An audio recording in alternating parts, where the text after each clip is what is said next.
मेरे सारे व्यूअर्स को नमस्कार। आज हम होम लोन वीडियो का सेकंड पार्ट कर रहे हैं। हमने पहला पार्ट जो किया है उसका मैं एक क्विक रिव्यू करूंगा, क्विक रिकैप करेंगे और जो लोग चाहें वो पहला पार्ट देख सकते हैं। और बाकी के आज जो बचे हुए फैक्टर्स हैं जो बहुत इंपॉर्टेंट है और ये आपके होम लोन के एक्सपीरियंस को बहुत इंटरेस्टिंग बना देंगे।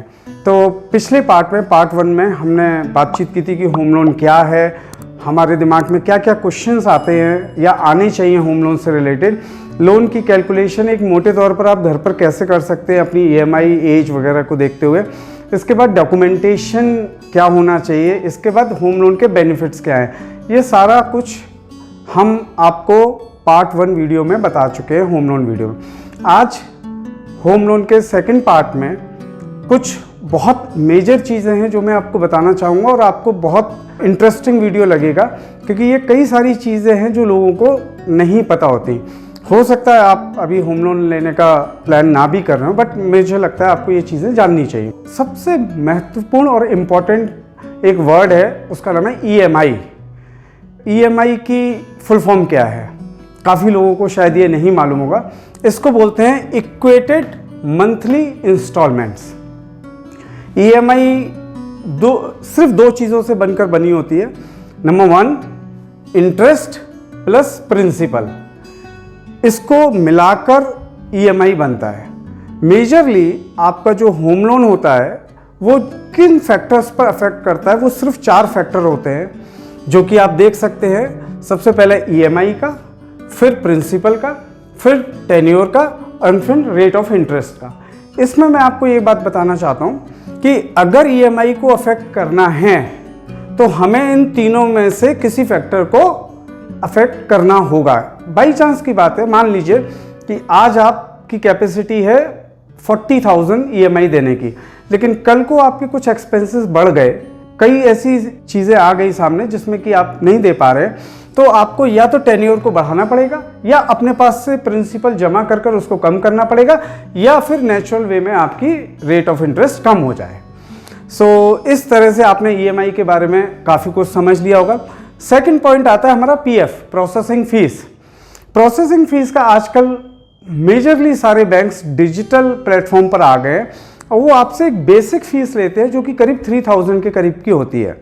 लेकिन जब आपका लोन सैंक्शन हो जाता है, जब आप डिसबर्समेंट के आसपास जाते हैं, तो जनरली 0.5% से लेकर कुछ गवर्नमेंट स्कीम्स का अगर बेनिफिट मिल रहा है तो वो अलग बात है, लेकिन 0.5 के आसपास आपको वो पे करना होता है एट अ लेटर स्टेज। तो अगर 50 लाख का आपका लोन है जो बैंक ने आपको सैंक्शन किया, तो आप मोटे तौर पर मानकर चलिए कि 25,000 तक आपको पे करना है, unless you are not dropping in any government scheme. इसके बाद आता है इंश्योरेंस। ये सबसे ज़्यादा इम्पॉर्टेंट पार्ट है क्योंकि इंश्योरेंस को लेकर जब भी कोई व्यक्ति लोन के लिए जाता है और उसे बताया जाता है तो एकदम से कुछ ऐसा फील होता है कि कोई नई चीज़ हमारे ऊपर लाद दी गई है, लेकिन ये बिल्कुल नहीं है। यहाँ पर मैं आपको क्लियर करूँगा कि ये जो इंश्योरेंस है आपके हाउस का नहीं है, आपकी लाइफ का इंश्योरेंस कवर है जिसमें कि आपके होम लोन के अमाउंट को कवर किया गया है। अगर आप इंश्योरेंस लेते हैं और किसी भी इशू में, किसी भी ऐसी प्रॉब्लम में जिसमें कि जनरली हम नहीं सोचते, तो आपकी फैमिली को, आपके हेयर्स को कोई भी दिक्कत नहीं आएगी। बैंक उस पूरे अमाउंट को माफ़ भी करता है और बाकी अगर कोई बचा हुआ आपका पेमेंट है तो वो भी डायरेक्ट बिल्डर को या सेलर को पे करता है। इस इंश्योरेंस के बारे में भी एक चीज़ है, बैंक जो ईएमआईज बनाता है उसमें भी इंश्योरेंस को ईएमआई में जोड़ देता है जो कि बहुत नॉमिनल आता है। मेरे ख्याल से करीब 400 या 500 रुपए के पर अमूमन लोन्स में ये बनता है। एक तरीका ये भी है कि आप एक साथ दें, एक साथ एडवाइजेबल नहीं है। Why you pay big amount of money at an instant when you have the facility to pay it with the monthly instalments. So there is a big yes for insurance. In case अगर banker के द्वारा आपको बताया भी नहीं गया तो भी आपको ये ज़रूर लेना चाहिए।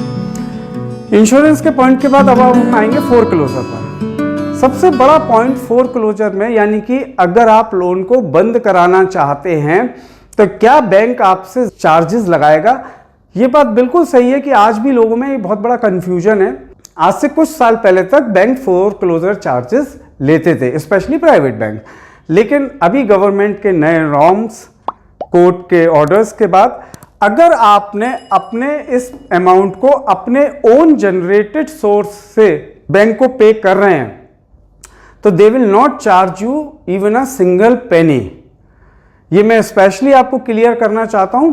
लोन्स कई तरह के होते हैं, होम लोन होता है, लैप होता है, loan against property, business loans होते हैं। सिर्फ होम लोन के केस में ये चीज़ लागू होती है। तो आप कभी भी फोरक्लोजर कर सकते हैं, नहीं तो पार्ट पेमेंट भी कर सकते हैं, तो उस पर आपको कोई भी चार्जेस नहीं देने होते हैं। इसके बाद आता है ईएमआई स्ट्रक्चरिंग। इन सारे पॉइंट्स में से जो सबसे इंटरेस्टिंग पॉइंट है वो है ईएमआई रीस्ट्रक्चरिंग का। इसका मतलब ये है कि जिस समय आपने आज से कई साल पहले अगर लोन ले लिया है और उसकी कोई ईएमआई आप लगातार भरते जा रहे हैं और by chance rate of interest कम हो गए तो आपकी ईएमआई अपने आप से कम नहीं होगी। इसके लिए आपको जागरूक रहना पड़ेगा।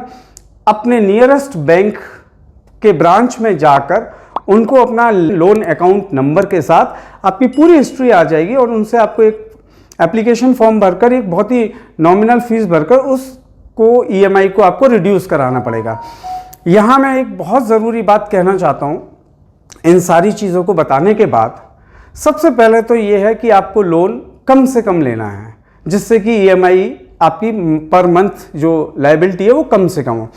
लोन लेने के बाद आपने थोड़ा सा अपने आप को अवेयर रखना है कि मैंने किस रेट ऑफ इंटरेस्ट पर लिया था, मेरी क्या ईएमआई जा रही है और आज की डेट में सेम अमाउंट पर, सेम टेन्योर पर क्या ईएमआई कम हो गई है तो मेरी क्यों नहीं हो रही है।